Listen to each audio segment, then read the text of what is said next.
If it's Wednesday, we have new details on the target letter Donald Trump received from special counsel Jack Smith, including the potential criminal charges he could be facing tied to the investigation into the 2020 election interference and January 6th. Plus, Trump's allies zero in on testimony this afternoon from a pair of IRS whistleblowers who alleged misconduct and preferential treatment in the government's investigation into the president's son, Hunter Biden.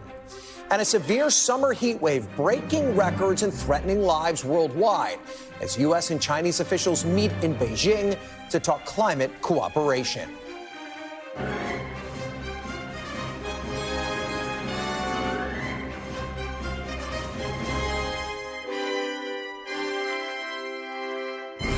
And welcome to Meet the Press Now. I'm Ryan Nobles, in for Chuck Todd here in Washington. And that's where the House Oversight Committee is hearing right now from two IRS whistleblowers who allege political interference in the Justice Department's investigation of Hunter Biden. Those allegations have been a focus of House Republicans' continued investigations of the current president.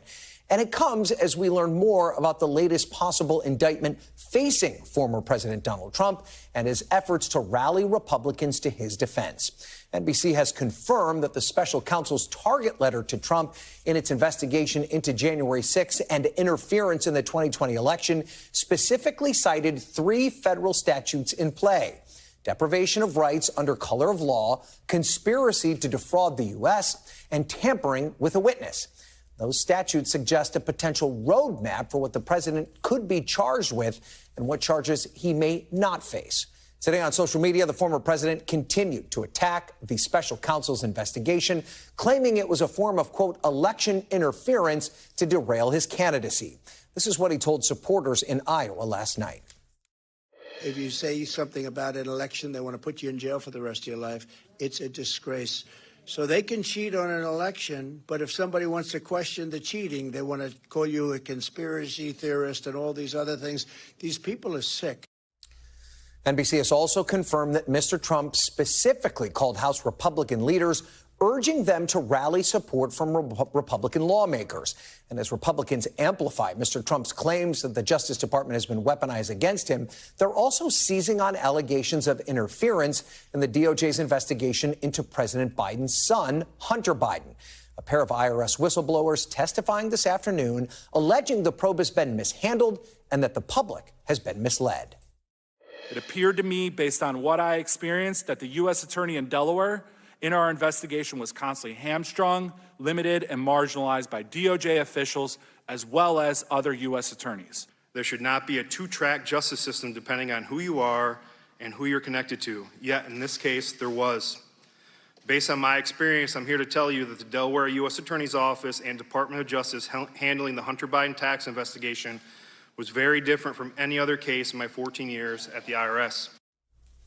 Now, the Trump-appointed U.S. attorney in charge of this case has pushed back against their claims, asserting that his decisions were made without reference to political considerations.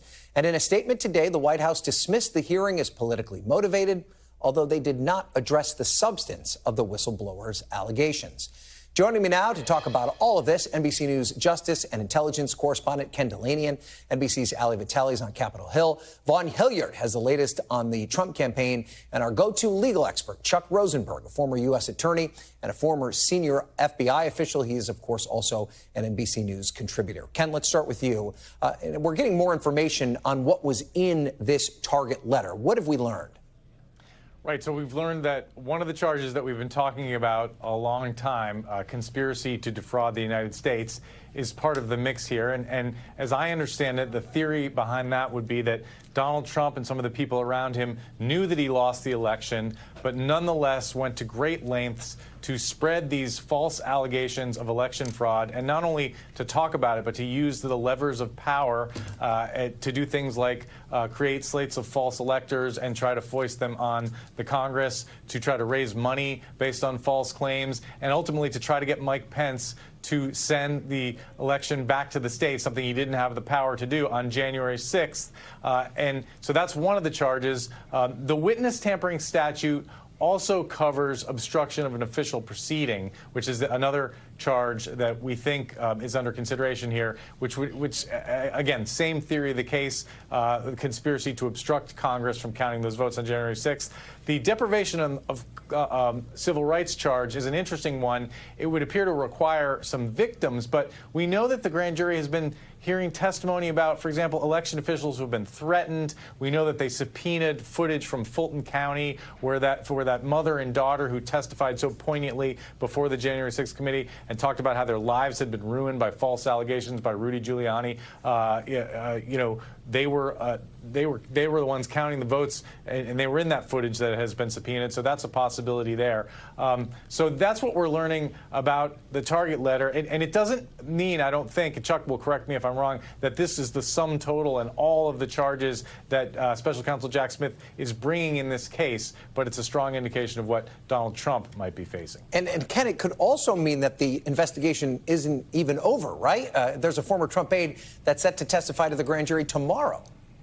Yeah, that's correct. And I wouldn't read too much into that, though. The target letter suggests that an indictment is coming fairly soon, not tomorrow, but perhaps in the coming weeks. But what I learned yesterday in covering that hearing about that other case, the Mar-a-Lago classified documents case, is that they are still interviewing witnesses in that case. So they're continuing to investigate even post-indictment. That's normal because they want to button up witness accounts and they may augment the body of evidence. But even though this witness is coming, and this witness, by the way, is a White House aide who has been to the grand jury before, it still suggests that this case is wrapping up and moving towards an indictment. Ryan. All right, Ken Delanian, thank you for that. Let's turn now to Ali Vitale on Capitol Hill. So, Ali, we've learned that Trump is directly strategizing with House GOP leaders to rally support in the wake of this target letter. That seems to be the process when something like this happens. What do we know more about this call yet with Speaker McCarthy, also Elise Stefanik? Are there other Republican leaders he's been in touch with? Look, I think it's really stunning that you say that we kind of know the process on this because, again, we have done this before. There is now a playbook for when a former president and the effective standard bearer of one of the two major parties has legal troubles like indictments from the Department of Justice or looming indictments in the case that we're talking about right now regarding January 6th. So that is something that lawmakers here have almost gotten practiced at.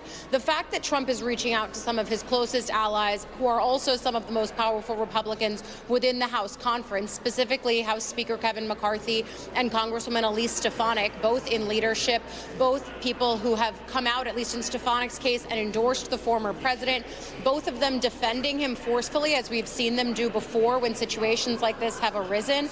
I also think it's notable, though, the way that we've watched McCarthy not just lend lip service to defense of Trump, saying things like this is yet another example of weaponization and politicization of the Department of Justice against a political foe. But we're also seeing McCarthy continue to support the chairman of powerful committees here, using the power of the gavel to really leverage that as a defense from a congressional perspective for the former president. Yeah, it's such a great point, Ali, because you know, we've seen how Republicans respond to this. The fact that we can now tie direct conversations between McCarthy, Stefanik, and other leaders directly to their actions shows that there's a game plan here, right? It's either defend or deflect, and we see them doing both. Yeah, certainly. And of course, you have to also look at who some of these chairmen are. Someone like Congressman Jim Jordan, the chair of the Weaponization Committee and the Judiciary Committee, is someone who has been so centrally involved in the conversations with McCarthy. And you'd have to imagine, because of his longtime proximity to Trump, that there's likely some conversations happening there about what can be done here to bolster the defense for the former president from the House majority that, frankly, is more reflective of him and his brand of politics than it's ever been before.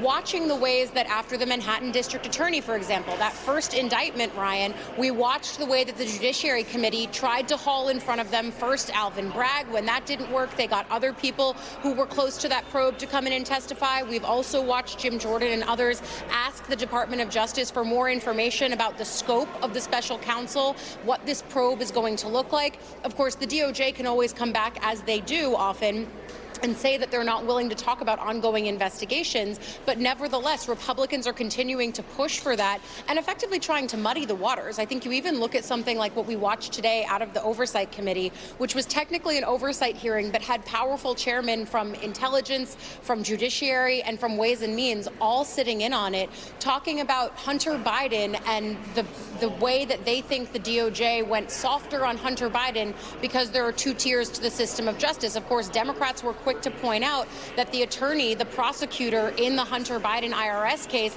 said that he was not hamstrung, unlike Republicans who are saying that he says he was. And that's another example, I think, of the ways that they're trying to say, well, what about, in this case, Hunter, while also muddying the waters on what's going on with former President Donald Trump. Yeah. Sometimes the absence of information is to the benefit of their argument. Ali Vitale, thank you so much. Let's go to Vaughn now. In the wake of yesterday's news, the former president on the road and on the airwaves, how's he defending himself? Is he going on the offensive as he traditionally does? Yes, and he's done this before. Let's just go back to last year, Ryan. He went and campaigned around the country, not because his name was on the ballot, but the names of Republicans who had voted to impeach him in the aftermath of the January 6 attack were on the ballot. And he had primary challengers to those Republicans who voted to impeach him. He was endorsing challengers to them. And by and large, he was successful in helping boost their candidacies and their bids, taking on the likes of Liz Cheney, for example, in Wyoming, or Tom Rice in South Carolina. And much of the focus was about the defense or lack of defense around him regarding the 2020 election. And when you look at the numbers, 67%, according to a major poll back in May, 67% of the Republican electorate views Joe Biden as an illegitimate president. And that is where you see the Republican candidates running against him, outside of Chris Christie and Asa Hutchinson, walking a fine line in their criticisms of Donald Trump in the events around January 6th. If you look at where Chris Christie and Asa Hutchinson find themselves in the polls, they have single-digit support. And why is that? It's largely due in part to their persistent condemnation of Donald Trump and the lack of loud, unanimous Republican voices there to defend them. Mm-hmm. And you have to question, though, what's going through the minds of the Trump legal team right now. That's different than his political team, of course, as you know well. But we've got all these aides and officials testifying to the grand jury, another one this week. Are they concerned that somebody may flip, and that might be part of what we see when this indictment comes out? Right. I mean, we're talking about William Russell, who is the aide from the White House, but is also still working for his 2024 presidential campaign, going tomorrow before the D.C. grand jury to provide his testimony. I think that this is the difficulty where Kevin McCarthy, but also other allies of his own presidential campaign find themselves, because Donald Trump doesn't deny his actions in the weeks after the 2020 election, or even deny his actions on the day of the attack. He does not deny that he put pressure on Vice President Pence. He does not deny that he and allies put pressure on state officials in key battleground states. He does not deny that he did not call the Pentagon on the day of the attack on the Capitol. Instead, he and his legal defense are looking at ways to challenge, potentially, if he is in fact charged, the merits of the charges against him, not necessarily his actual actions from that day, which you see his Republican allies, that is a really tough challenge for them to put up their own defense in the man that could very well be their party's nominee anywhere from 6 or 7 months from now. Yeah, okay, Vaughn Hilliard, thank you for that. Chuck, we need your expertise here to walk us through this. Let's first talk about those statutes that Ken artfully put into the record for us this morning first. Talk us through each one of these statutes and what they could potentially mean in terms of charges. Sure, and I'll take them in the order that they're on the screen. So deprivation of rights under color of law really means an official, in this case a federal official, Mr. Trump, acting in some way to deprive another person or class of persons rights guaranteed by the Constitution.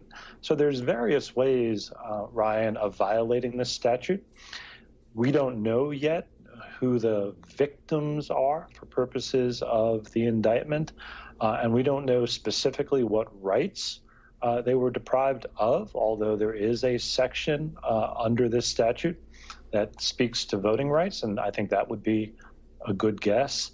The conspiracy to defraud the United States, as Ken Delanian so ably laid out earlier, was an attempt by Mr. Trump and others, his co-conspirators, allegedly to thwart the peaceful transfer of power and to overturn a fair and free election.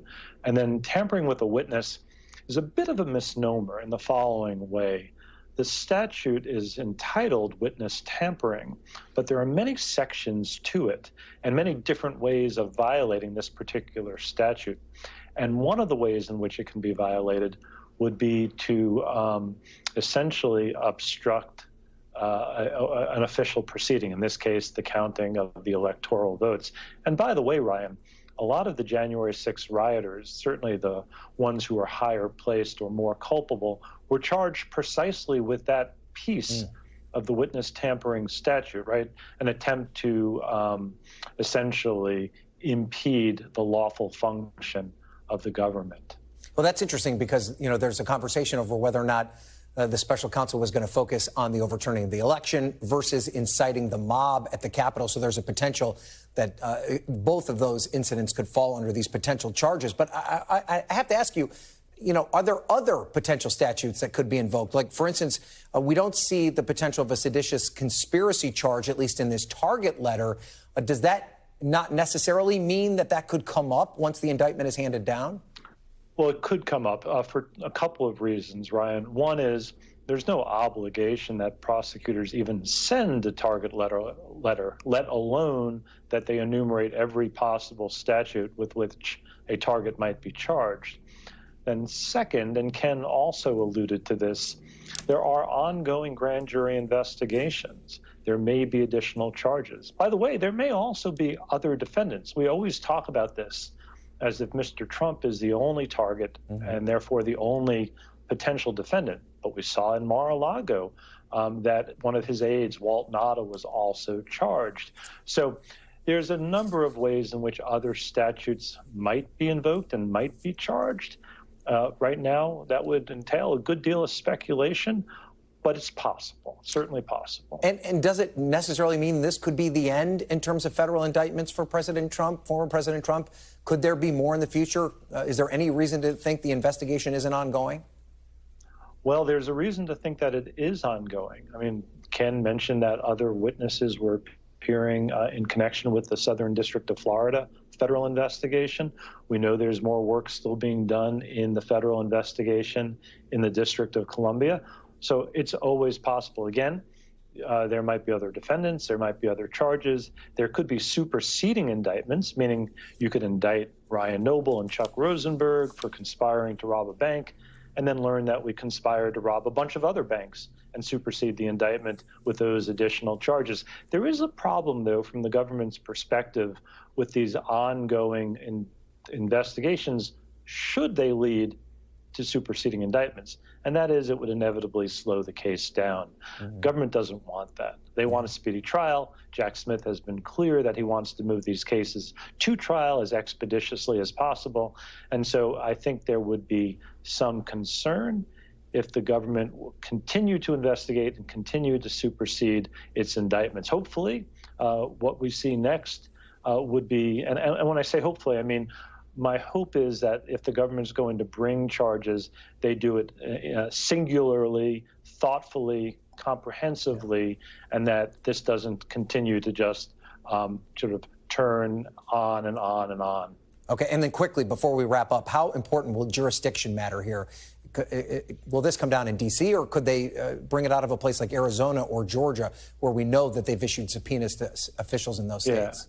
So, Ryan, you're referring to venue, the place where the crime occurred. And typically in large, sprawling, complex cases, you could have venue in any number of places. If the concern is the jury pool, I have a view that you can assemble a fair jury anywhere, that Mr. Trump and the government can get a fair trial in the Southern District of Florida, and that Mr. Trump and the government can get a fair trial in the District of Columbia. That relies in large part on the judge and the lawyers in the case, screening jurors and asking the proper questions. But I'm not overly concerned about venue. I think both parties, as they should, can get a fair trial wherever the case is venued. venue, not jurisdiction. I learn from you every single day, Chuck Rosenberg. I appreciate it. Thank you so much for being here. You really helped us to understand what this target letter means. All right, coming up, record-breaking heat across 3 continents. Tens of millions of Americans are still under dangerous heat alerts, and millions in Europe and Asia are facing life-threatening high temperatures as well. You're watching Meet the Press now.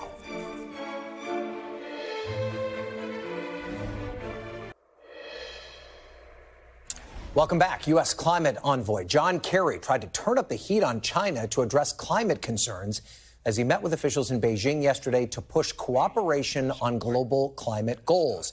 The stakes are high, and so are the temperatures.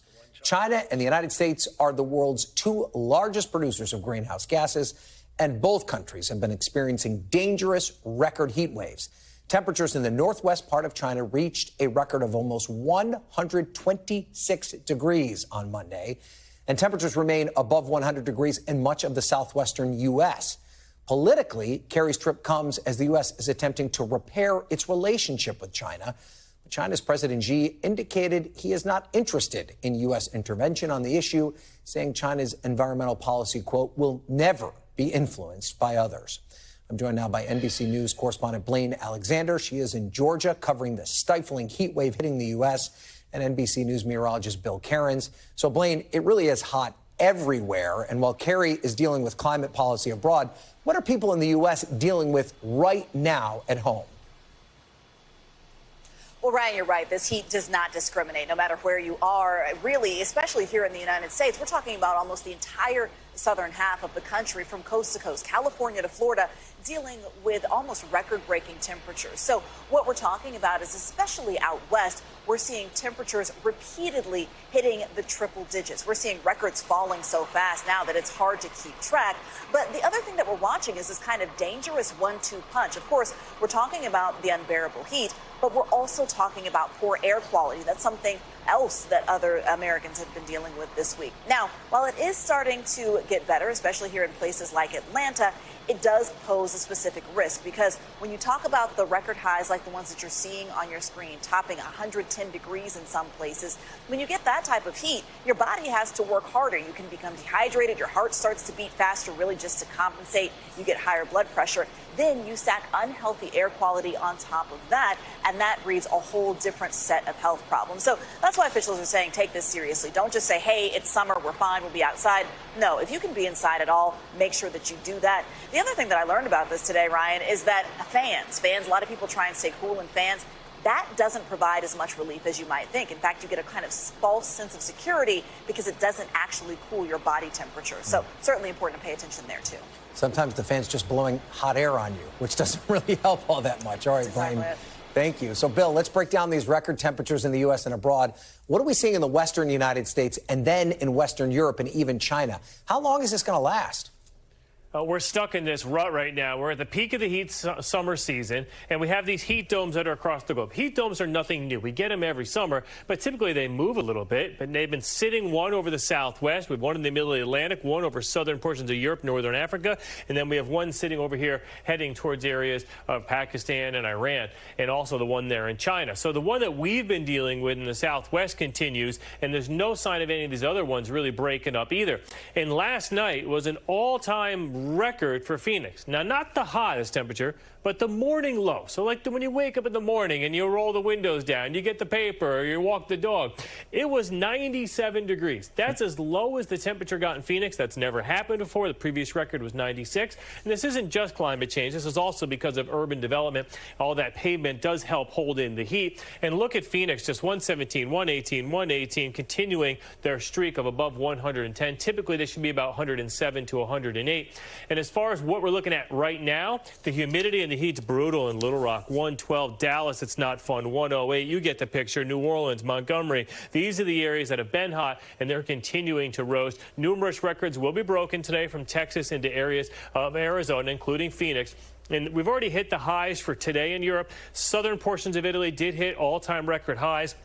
Rome cools off a little bit, 97, 96 the next 2 days. But southern Italy, still a very hot day tomorrow at 103. And Athens, no relief in sight for you either, 104 the next 2 days in a row.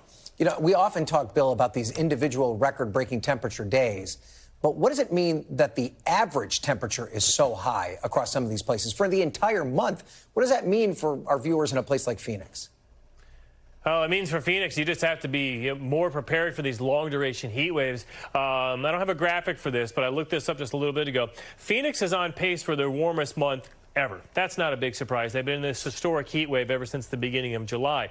But it's 2 degrees hotter than the previous record July. So it's not like you're just breaking the record by a little bit. 2 degrees is a lot in the climate world. And you can see there, those are the daily high temperatures that they've had ever since the beginning of this excessive heat wave. And it's going to continue through this weekend into the beginning of next week easily. So, yeah, this will be all-time stuff, not just for Phoenix, but even New Orleans, by the way, has their hottest summer on record that's happening right now. And we haven't even mentioned them. Right. And also in the southeast, too, right? Kentucky, North Carolina, they're also dealing with extreme heat. It has been the heat and also the storms. And this was the breaking news about 4 hours ago. A tornado, a lone tornado, one thunderstorm, one tornado. It was a pretty strong tornado. It damaged the Pfizer plant here. There's about 50,000 pallets of medicine and supplies that have been damaged that they say they won't be able to ship out. So that's going to be a big concern for wherever they were heading, hospitals or pharmacies. And so that's one of the stories. We know injuries were reported, no fatalities. I-95 was shut down for a while too. So just a nightmare situation there. And then in Kentucky, this was a horrific scene. Mayfield, by the way, about a year and a half ago was hit by an EF4 tornado. 57 people died. This morning they woke up and the downtown was flooded. Houses had water, and it looks like they broke the Kentucky state record for the most rain in 24 hours. Last night, they picked up 11.2 inches of rain in Mayfield. So a lot of prayers and thoughts for them. I mean, just a brutal. They were just starting to rebuild after that horrific tornado, and now they're dealing with this horrific flood. At some point, Bill, when we're on together, I'm going to ask you, is there an end in sight? And your answer will be yes. We're not there yet, but I'm feeling confident that you'll be able to say yes to that at some point. Yeah, unfortunately, the end will be when hurricane season starts, but we'll deal with that later. All right. Bill Cairns, thank you so much. We appreciate it. Up next, we'll head back to Capitol Hill as a pair of whistleblowers testify before Congress, alleging political interference in the government's criminal probe tied to Hunter Biden.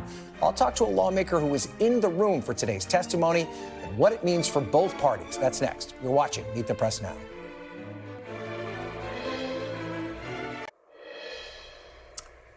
Welcome back. And as we mentioned, 2 IRS whistleblowers are testifying as we speak before the House Oversight Committee, alleging political interference in the investigation into Hunter Biden. One of those whistleblowers speaking out publicly for the first time is Joseph Ziegler. He said he believed there was, quote, gross mismanagement throughout the investigation. He also called for the appointment of a special counsel to take over the investigation. Take a listen. I still think that a special counsel is necessary for this investigation to further handle ancillary investigations that are spun off and relate to Hunter Biden, but may not have venue in Delaware.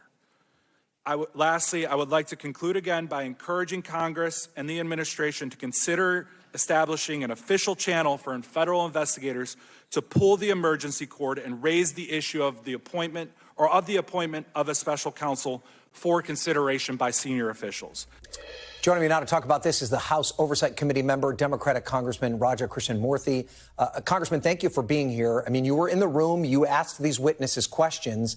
They are career public servants. Their political ties are somewhat in question, but for the most part, they describe themselves as being apolitical. Do you think that they're credible witnesses, and are they making credible allegations? I think that they're honest witnesses. They're public servants. I don't question their integrity. I think that they have basically questions. They're basically second guessing what other investigators and prosecutors and attorneys on their team made in terms of judgment calls. And interestingly, a lot of their concerns, as they laid out in their previous testimony and transcript and statements, concern time periods when Donald Trump was president, Bill Barr was attorney general, of course, appointed by Donald Trump. And Mr. Weiss was the U.S. attorney for Delaware. And of course, he was also appointed by Donald Trump. So doesn't seem like political bias necessarily played a significant role in the decisions that they're questioning. Well, it's interesting that you make the point about the U.S. attorney in this case, David Weiss, and that leads me to my next question, because it does appear to be the one issue here where there appears to be a he said when it comes to this. These whistleblowers are saying that David Weiss told them that he did not have the final approval to make a decision on prosecuting Hunter Biden. Weiss has sent 2 letters to your committee to the contrary. Does he need to come before your committee or to another congressional committee and answer these questions under oath? I'm not sure, but I think that, Mr. Weiss has made it very clear that, as recently as just a couple of weeks ago, that he had the authority that he needed to do his job. And again, this is somebody who was appointed by Donald Trump, who was selected by Bill Barr to consolidate the cases under one jurisdiction to do what needed to be done. And I think to kind of question his decision-making based on politics, it just doesn't seem to make sense to me. Okay, so let's talk about some of the other committees on Capitol Hill and kind of how politics seems to be tainting everything right now. Historically, the national... Politics. I can't believe you bring that up. Hard to believe, right? Historically, though, the National Defense Authorization Act has been a largely bipartisan effort. And this time around now, Democrats are suggesting that is even being caught up in the culture wars. We had a number of amendments that were added to the version of the NDAA that your House of Representatives passed. I know you didn't vote for it, but it was passed largely along Republican lines. Can we get to a point where not every single thing is brought into the culture wars? How can we turn the page in that respect? And what do you think it means for the future of the NDAA? Well, I think that hopefully the Senate does what it needs to do to clean out a lot of the junk in terms of the amendments that have no place in the NDAA, whether it's restricting people's health care choices or preventing women from being able to exercise their reproductive freedom. But I think that in terms of the path forward, I would just respectfully submit that what we're doing on the Special Select Committee with regard to the Chinese Communist Party might be one model for how to move forward. I think there you're seeing, real thoughtful and a bipartisan approach to a very complex problem, which could easily be politicized, but thankfully it's not. And I think that it offers a glimpse into how we might be able to run other committees if we can kind of create some space for kind of non-political or apolitical discussion to occur. Mm-hmm. I want to talk to you now about the address from Israel's President Herzog today, addressed a joint meeting of Congress. It did come, though, after some controversial remarks by her colleague, Congresswoman Pramila Jayapal. She did walk those back, but we've seen a back and forth within the Democratic Party as to how to approach the situation in Israel. It does appear to have at least divided your party on some level. From your perspective, what should the U.S. policy toward Israel be? I think that we have to always remember that Israel has a special relationship with us, that it is practically the only robust democracy in the Middle East right now. It's a place that, as President Herzog mentioned in his address, you have Muslim members of the Knesset, you have Christian members and Druze members of the Knesset. Of course, you have Jewish members in the Knesset. I think that this type of multicultural democracy doesn't exist elsewhere. All that being said, when Israel is secure, we are secure. We have to continue to maintain a strong bond, and we have to do everything we can to help their democracy flourish and ours as well. And does that mean that the current Prime Minister, Benjamin Netanyahu, who's the one who actually has the most power within the Israeli government, should be afforded the same invitation to address a joint session of Congress, much like you saw from the president today? Well, you're asking a question that is going to get a lot of different answers on Capitol Hill. I personally think that, right now they're going through a lot in the Knesset.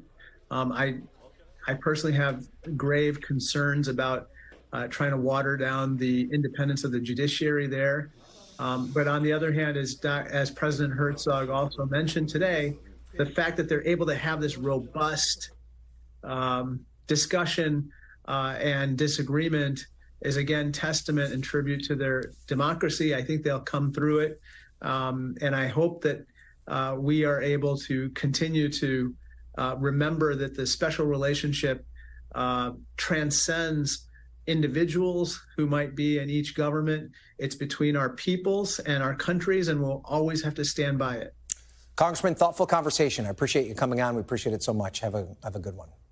You too. Thanks, Ryan. And after the break, the political consequences of indicting a former president and current candidate not once, not twice, but potentially 3 times, maybe even more.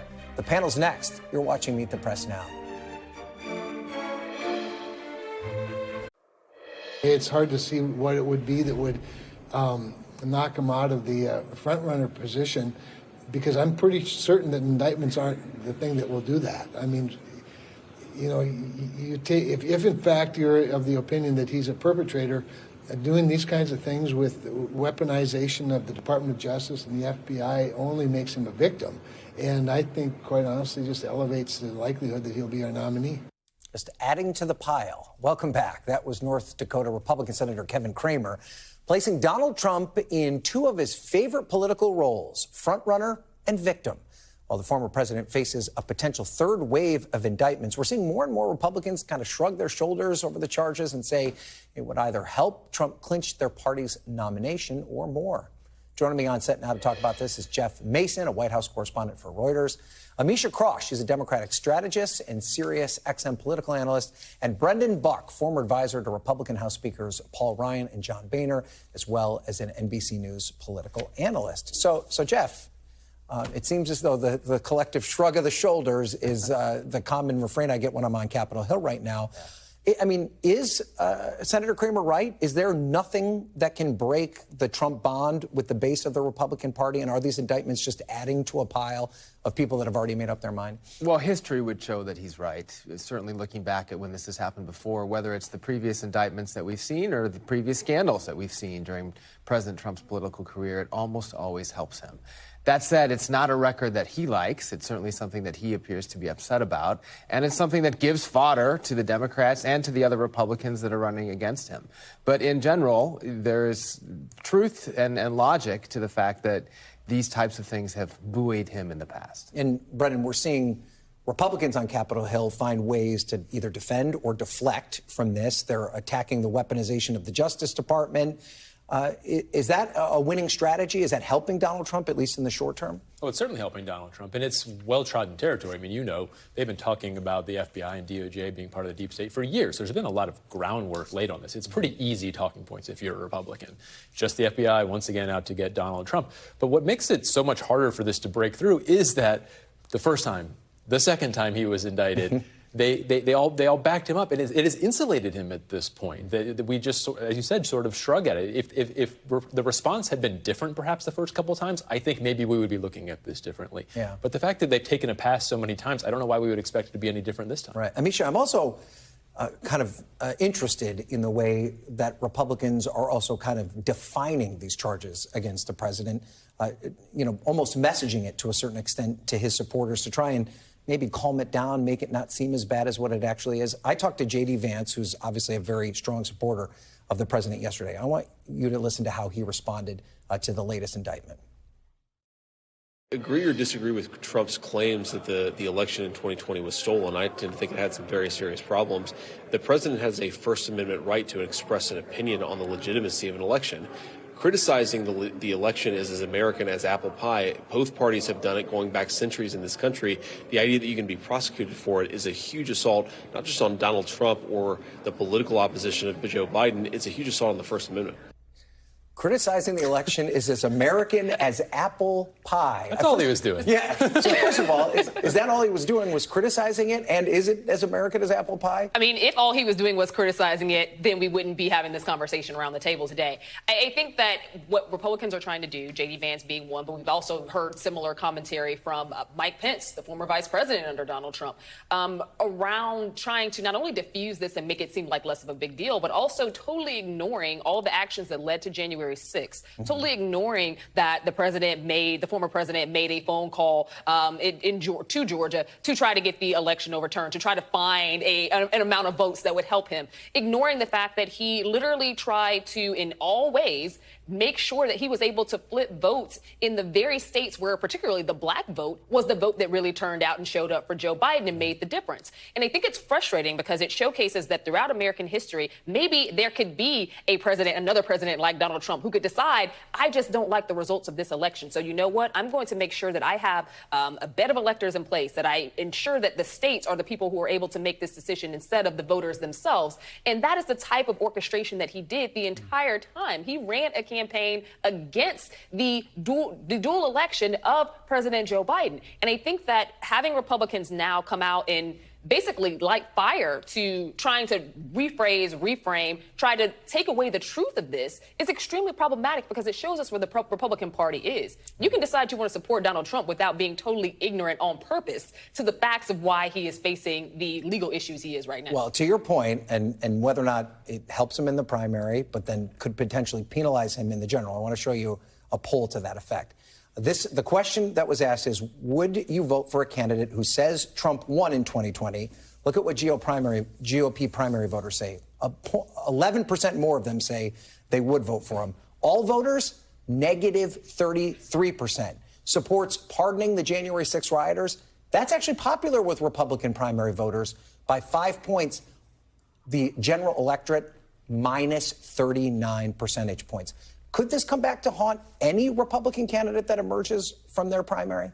Absolutely, because this is the one thing that many would assume that Republicans would try to run away from. It was, we're not going to talk about this because we all saw how bad January 6th was. We all fully recognize that in the midterms, one of the key reasons that, Republicans lost, in addition to their fight against abortion rights, was because there were so many that were still staunchly trying to stand by former President Trump's allegations of election fraud that showed absolutely no levels of credibility. So I do think that on a national scale, you're not going to be able to win elections if you continue to stand by Trump and the ridiculousness around him consistently denying that he lost the previous presidential election. But these Republican candidates outside of Trump, Jeff, think they might have found a formula. I want to play a mashup of how they're responding to kind of the controversy surrounding him. The rest of this primary election is going to be, in reference to Trump, it's going to be about lawsuits. It's going to be about legal fees. It's going to be about judges. And it's just going to continue to be a further and further distraction. And that's why I am running, is because we need a new generational leader. We can't keep dealing with this drama. We can't keep dealing with the negativity. We can't keep dealing with all of this. I don't think it serves us good to have a presidential election focused on what happened 4 years ago in January. And so I want to focus on looking forward. I don't want to look back. So, Jeff, is that a winning strategy? Not to criticize anything that Trump's done, but just to say, we just don't want to deal with this. I was going to say, I mean, they're not saying he messed up. They're not saying he shouldn't have done this. They're saying there's drama. We want to move on from the drama. Well, those polls that you just showed illustrate that a lot of others want to move on from the drama, too, but not his base. Right. So it's a pretty tough needle to thread, and we'll see if it works from the primary. Brendan, we saw yesterday the Trump campaign pounce on DeSantis, mildly criticizing Donald Trump's actions on January 6th. And the DeSantis campaign then had to come back and say, well, you took this out of context. I mean, is there any way to get out from underneath this? I mean, they're just playing defense. I mean, Donald Trump found out he might be indicted a third time and was able to go on offense against his opponents because none of his opponents saw that as an opportunity to go after him. If you're just sitting there and you don't know which direction to go, I mean, they see that. They see that you're stuck. They see that you're being wishy-washy. You're taking both sides. That shows weakness.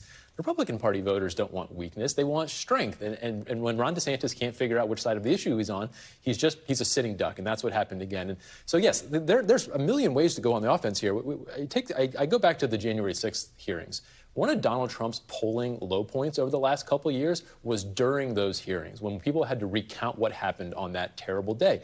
Mar-a-Lago is important, but it's not as searing as what happened on that day. And if this coming indictment does come and we have to go back through a long media cycle reliving that, I think it's going to seriously damage him. It's an opportunity for your opponents to go after him if they're willing to take it, if they're willing to ruffle some feathers. And so far, they've been unwilling to ruffle feathers. So maybe the solution, at least for some that support DeSantis, as our NBC News team is reporting, is well, let's get rid of the staff. Well, we're having issues with the candidate, but maybe we need to shake it up and get rid of the campaign manager, Janera Peck, who I actually covered when I was a local reporter in Richmond, who's running the DeSantis campaign right now, is supposedly hanging by a thread, we're told. Amisha, would that make a difference if he gets a new campaign manager? Could that solve his problems? No, because the problem isn't his campaign staff. The problem is the candidate himself.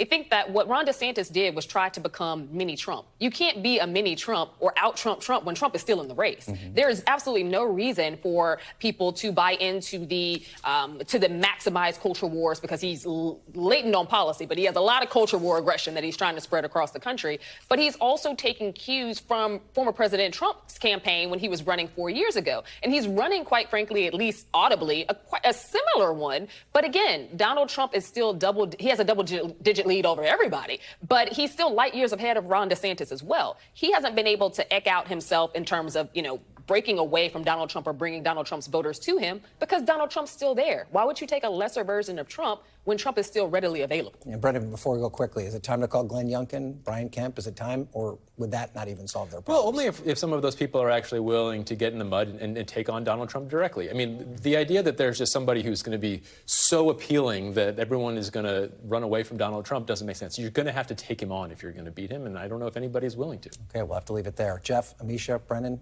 great conversation. We appreciate it very much. Still to come, disturbing new allegations of inhumane treatment of migrants at the southern border, including children and babies. The details are next. You're watching Meet the Press Now.